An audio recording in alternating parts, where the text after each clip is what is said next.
ladies and gentlemen, welcome back to Houston Rockets Daily. My name is Jackson. I post daily Rockets content, so hit that like button, hit that subscribe button if you guys enjoy it. Today we have the projected starting lineup for the Houston Rockets, and I know I talked a lot about this, particularly Eric Gordon in at that small forward position, so I figured I would make a video about it before we get into training camp, which starts next week.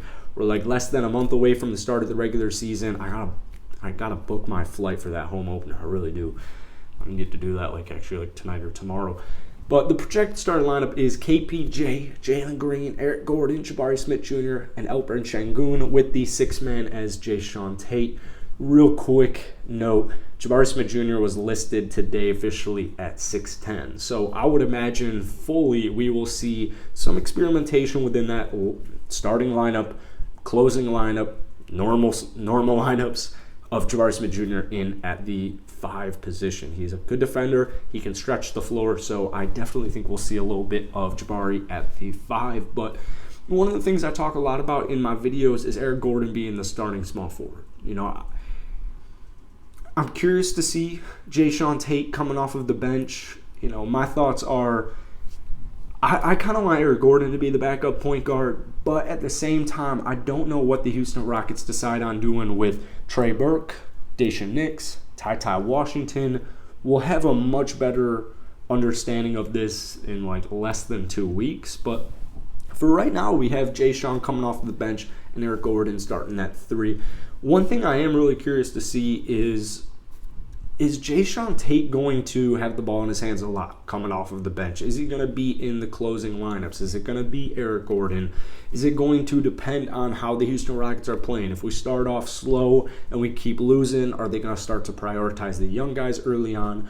But I do think that Eric Gordon will be our starter for, if I'm being real, the first half of the season. And, you know, with the Houston Rockets, you got to keep in mind, man, we're not going to win too much. You know, we're not going to win too much, and considering how deep this next draft is, especially at the top, winning isn't my number one priority. I would like to see more wins than the past 2 seasons. However, you know, if we don't win too much, if it's somewhere around that 20 mark again, it really isn't the end of the world. You don't want to start bad habits. You don't want to develop bad habits. I worry about Stephen Silas's job if we have the worst record or if we finish with the top 3 pick in the lottery. We'll all figure that stuff out as it comes, but I think Tari Eason most likely second half of the season will be starting.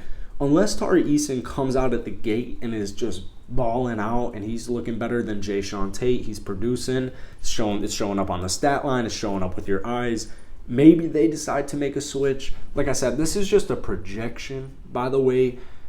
You know, Eric Gordon, we'll see, man. I have a lot of love. I have a lot of respect for Eric Gordon as a Houston Rocket guy, so I'm good with that. I'm good with whatever. I really am good with whatever. You know, we're a little bit different than maybe a team kind of similarly like the Detroit Pistons. They just traded for Bojan Bogdanovic. I think we're about a year away from that. I do think that, first off, the Houston Rockets will want to remain cap flexible. We'll see how a KPJ extension goes. We'll see if he doesn't get extended. We'll see all of this stuff. So this is all just kind of speculation and more for fun. But really, I'm just looking at the development of our young cats. You know, specifically our rookies, but also definitely guys like KPJ, Jalen Green, Alperen Sengun. I think they're just going to pipe it. I think they're going to play it by ear and just kind of see and evaluate. And like I said, once preseason is over, once training camp is done, we'll start to be able to get a better picture heading into the start of the regular season. But for right now, that's looking like the projected starting lineup. Let me know what you guys are thinking down below. As always, hit that like button, hit that subscribe button for daily Rockets content, and I'll see you guys later.